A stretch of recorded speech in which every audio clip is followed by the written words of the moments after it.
Денешниот резултат е разочарувачки. На СДСМ му е зададен тежок удар.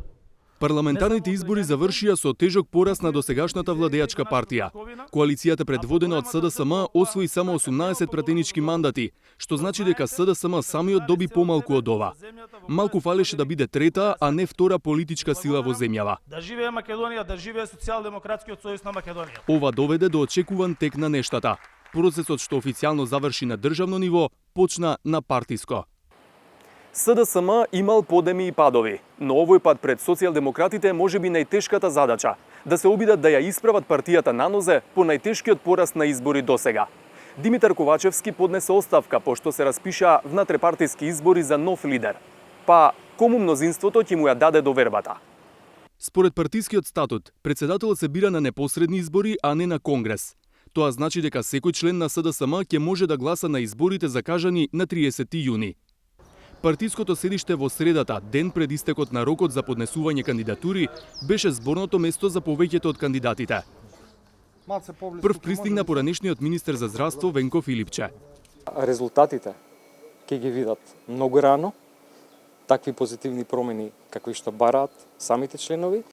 Половина час подоцна својата кандидатура дојде да ја поднесе до вчерашната министерка за одбрана Славјанка Петровска.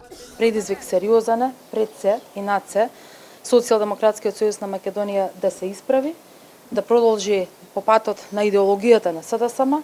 Подалеку од партиското седиште, символично спроти старата железничка станица, својата кандидатура ја објави директорот на технолошко-индустријските развојни зони Јован Деспотовски. СДСМ се наоѓа во многу тешка ситуација. СДСМ има потреба од еден нов почеток. Она што го објавуваме денеска е една нова програма за нов почеток за нов СДСМ. Ден предходно, далеку од камерите се кандидирал и непознатиот за јавноста Златко Ристовски, активист на СДСМ од Битола. А непосредно пред истекот на рокот, својата кандидатура ја поднеси Александар Бајдевски, заменик министер за информатичко општество и администрација. Дел го знаеа како доктор, но како политичар широката јавност го запозна Венко Филипче на крајот на 2017 година, кога стана министер за здравство во владата на Зоран Заев. Можеме. Почетокот на корона пандемијата му донесе голема популарност, кога речиси секојдневно држеше пресконференции на кои информираше и советуваше и како политичар и како доктор. Од владата си замина во исто време со Заев. Зошто тоа е подобро решение од останатите? Го прашавме Филипче како што ги прашавме сите кандидати. Ни одговори затоа што е одговорен човек, достапен за сите и во добри односи со членството.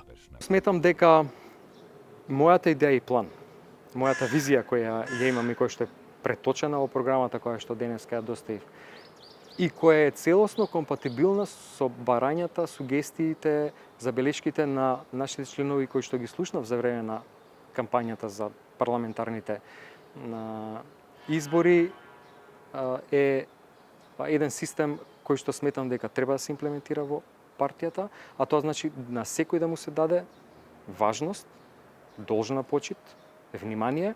Славјанка Петровска дури неодамна стана повидлива. Кариерата ја носеше низ секретаријатот за европски прашања, па како дел од службите во собранието, а потоа во кабинетот на министерот за внатрешни работи. Прв пат доби политичка функција во техничката влада за подготовка на изборите во 2020 година, предводена од Оливер Спасовски, како дополнителна заменик министерка за внатрешни работи. Потоа беше пратеничка се до изборот на владата на Димитар Ковачевски во јануари 2022, кога стана министерка за одбрана. Знам како дише членството, вели Петровска, додавајќи дека нема дисконтинуитет во присуството во партијата. Знам кои се слабостите во функционирањето на политичката партија и знам што треба многу брзо да се отстрани за да може да се постигне пред се единството, сплотеноста и се разбира да го подобриме функционирањето на партијата, па дури потоа да зборуваме за победа. Да се случи тоа, треба има едни други предуслови, како што реков, а тоа е да се работи со членството и тоа што членството досега го нотираше како пропусти, а за жал не беа соодветно акцентирани, сега е моментот и треба тоа да го направиме. И Деспотовски, како и Петровска, минал низ секретаријатот за европски прашања. Беше директор на Фондот за иновации и технолошки развој, а од 2020 година е директор на технолошко-индустријски развојни зони. Тој веќе еднаш беше кандидат за председател на СДСМ, кога Зоран Заев се повлече од таа функција, но изгуби од Димитар Ковачевски. Вели дека има јасна визија како треба да изгледа партијата, а неговата програма се фокусира на она што смета дека е најголем пропуст во изминатите години. Фокус на луѓето и на потребите на луѓето. Значи, ние постојано зборуваме за некои општи работи, општи процеси и принципи, а притоа забораваме дека политичарите, политиката, политичките партии, владата, институциите постојат за граѓаните. Така што фокусот е исклучиво на граѓаните, пристапот и концептот кој што го имаме и за кој што се залагам, а тоа е и радикален дисконтинуитет на начинот на кој што досега се поставува политиките, кои што беа поприлично нејасни за граѓаните, и начинот на кој што се мере, односно не се мере резултатите и одговорноста се делеше од ракав, го менуваме. Александар Бајдевски бил советник во општина Киселавода, работел во Централниот регистар и во Генералниот секретаријат на владата. Од 2017 година ја извршува функцијата заменик министер за информатичко општество и администрација, каде и претходно работел. Тој вели дека непосредниот однос кон сопартијците е неговата предност. Во секој наш член е промената и секој наш член треба да се слушне. Малку во последниот период не бевме добри слушатели, не слушавме и го добивме она што, да речеме, како казна и од нашите активисти, од нашите симпатизери пред се, како резултат на последните избори. Затоа сметам дека мојата предност е отвореноста, транспарентноста и секојдневниот однос со членовите и мојот интегритет кој што сум го направил изминативе години додека сум ги обавувал и партиските, меѓутоа и владините обврски. Недоволно посветеното внимание на граѓаните, доминантниот акцент на меѓународната политика и неефикасната борба со корупцијата се во одговорите на прашањето кои се главните причини за изборниот дебакл на СДСМ.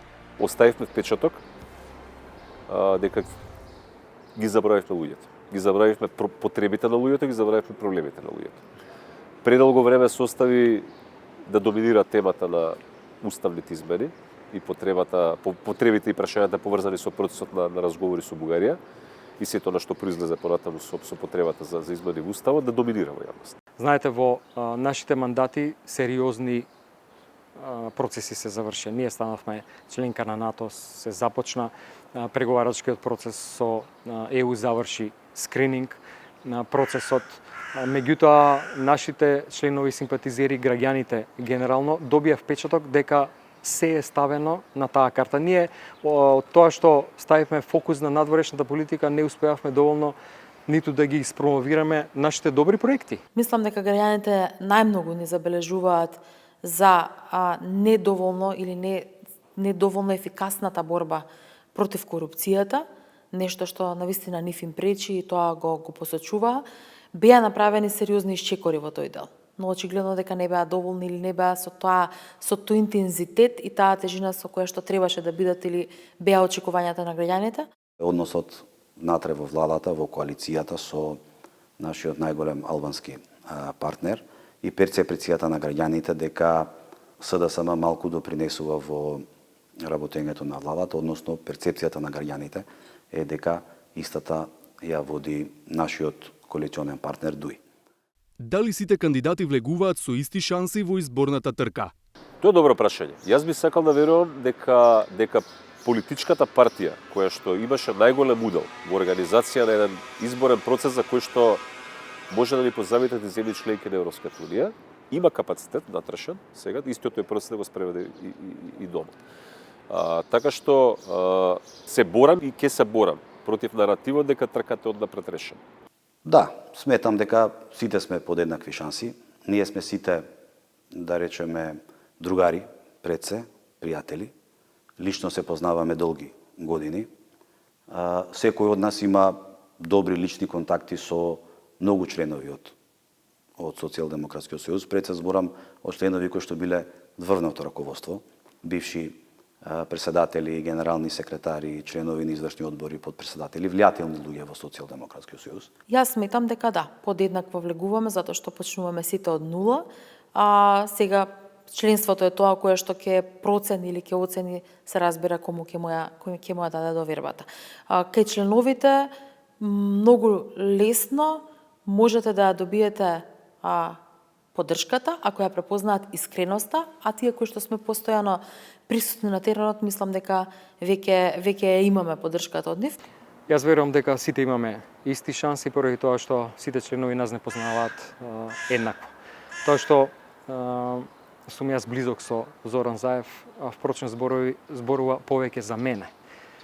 Каков став имам кон луѓето, кон сите се однесувам со должна почит, а немам само добра релација со Зоран Заев, имам добра релација и со сите други претходни партиски функционери на раководни позиции. Но уште не почната. Трката за председател на СДСМ ги даде првите искри. Јован Деспотовски излезе со предлог кандидатите да потпишат изјава дека оној што ќе изгуби нема да прифати друга партиска функција. Петровска се согласи под услов да се додаде и дека се забранува кандидирање по трет пат, а избраниот лидер да даде оставка ако се соочи со кривична постапка. Слушнав за повеќе да се потпишат некакви изјави и јас сметам дека не треба да има никакви ограничувања. Дали сметам вистински, не популистички, дали треба да се потпише таква изјава, не затоа што ние не се надпреваруваме за државни функции, за тоа дека некој е власт, некој е опозиција. Немате подршка во она иницијатива која што ја доставивте со потпишувањето на изјавата и Филипче Петровска кажа дека нема да потпише таква изјава. Нивен личен став, мене ми е навистина жал што е тоа така. Мислам дека пропуштивме шанса на членовите да им покажеме дека сме принципиелни во борбата. Ако одиме процедурално во нашиот правилник, начин и постапка на кандидирање, ние сите оние изјави кои што требаше да ги подпишеме, за да бидеме кандидати, ги подпишавме. Дополнителна изјава ниту ни беше понудена, нити да речеме некој од кандидатите сум слушнал дека ја подпишал. Последниот од тековниот месец е денот кога членовите на СДСМ ќе можат да се изјаснат, а мнозинството од нив да реши кој може да биде нов лидер на партијата.